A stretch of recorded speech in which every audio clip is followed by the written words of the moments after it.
Now it is time for us to switch gears and hop into our halftime pep talk. So, I guess this happened Thursday night. I think that's when Kendrick Lamar dropped his latest song, and it caused quite a few waves on the hip hop timeline, but also in the Christian hip hop world as well, because he name dropped Lecrae, and he also name dropped Dee-1. He actually mentioned Lecrae's name twice in the song. And it caused quite a bit of a stir. I had a little bit of fun on Twitter or X.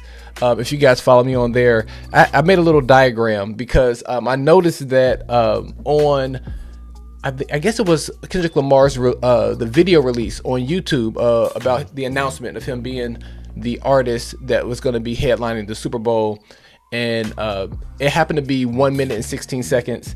And so that's 116, and then I make this crazy ridiculous diagram tying 116 to Lecrae, and then also with the Super Bowl being in New Orleans, I tied New Orleans to Dee-1, and I made this crazy conspiracy theory that Kendrick Lamar will be bringing out Dee-1 and Lecrae at the Super Bowl. But yeah, I was just having a little bit of fun. None of that is real. But if it happened, it would be dope. But none of that is real. I actually had a couple of my friends hit me up like on the side, like, is this real? Is this real? I was like, I don't have any news like that to break. But I had a little bit of fun with that. So it was a really, really, really big moment. But I heard a lot of people's takeaways, and one person that you really need to check out is KB. KB's Instagram. He talked about this situation, and I think everybody should listen to it because it really speaks to my sentiments of we don't need a big artist to co-sign Christian rap to make it cool. We don't need a big celebrity to co-sign Christianity to make it cool. But at the same time, it does work to help influence some people to even maybe give God a try. And God is not even playing chess. God is playing something completely different. And he is drawing people to himself. And he chooses to do that however, whenever he would like. So that's not what I came to this halftime to talk about. I actually want to talk about one of my biggest takeaways from the situation. And people who really follow Christian hip hop, they know that there has been a little bit of some issue between Dee-1 and Lecrae this year, centered around this whole righteous and ratchet thing, centered around Lecrae's.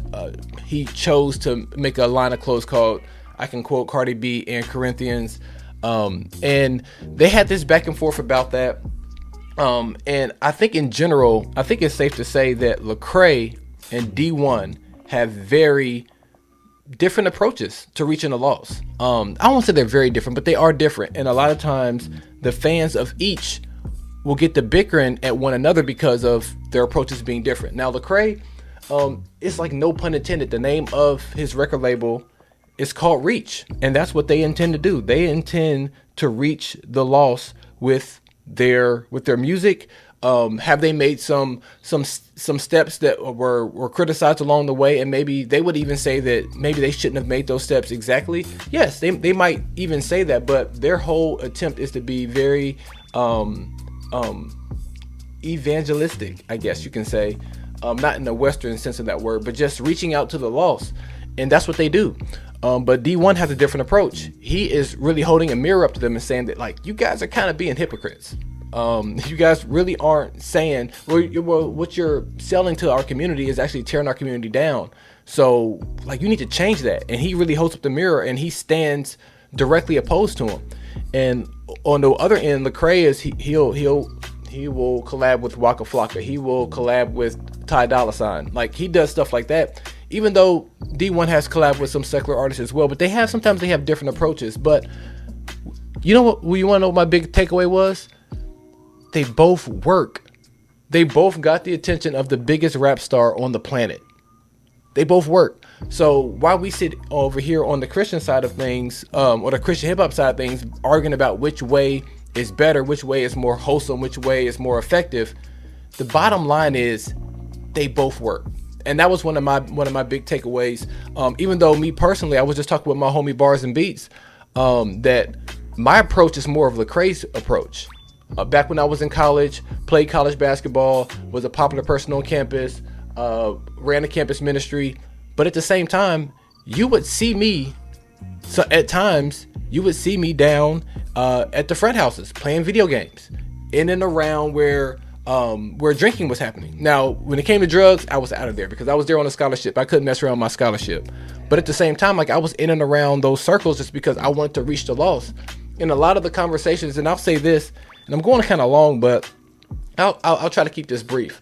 A lot of people sometimes give Lecrae a hard time because he doesn't talk about the conversations that he has behind closed doors. My perception is that he can't necessarily. And the reason why I say that is because a lot of the conversations I had on campus, I couldn't talk about it. I talked to some of the star athletes. I even talked to some professors about some issues that they were dealing with. I could never turn around and go brag about it because I would break the confidence and that I had with that person. So a lot of times, some of the work that Lecrae is doing, he can't talk about. Some of the conversations you will never know he's having behind closed doors and reaching and helping the lost. I had people on campus come to me about parents having divorce. My mom had an aneurysm, and these are people who were like known people who were involved in drugs on campus, known people who were women of the night in the college sense. I had these conversations, but I couldn't talk about it.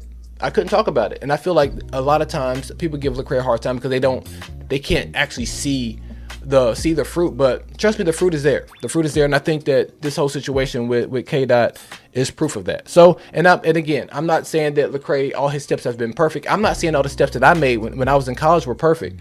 But I do feel like God uses crooked sticks to make straight lines. Shout out to propaganda. So, I've talked longer than I expected, but this is the halftime pep talk, and sometimes I get into it a little bit. So hope you guys got a little bit from that. Feel free to agree or disagree. That is quite okay. That's quite okay. So with that being said, let's go ahead and get into some music from 5 years ago. One of my favorite songs from 2019. The name of the song is entitled "Nothing Above You." It's by Eshawn Burgundy. This is the Be Positive Music Show, and we will be right back.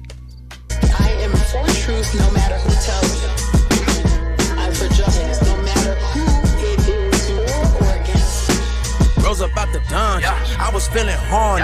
Now I'm being honey, and I'm on 100. Hit the gas running, skip the pass running. Tell them they can bring that if they really want it. I'm on a home team, you just running with the wrong team. Levitating with the heavyweights, and boy, you die, need a little protein. South side up in Yellowstone, had a herringbone and a white tee. Got a 12 pack of that real talk in a trunk, tell them come find me.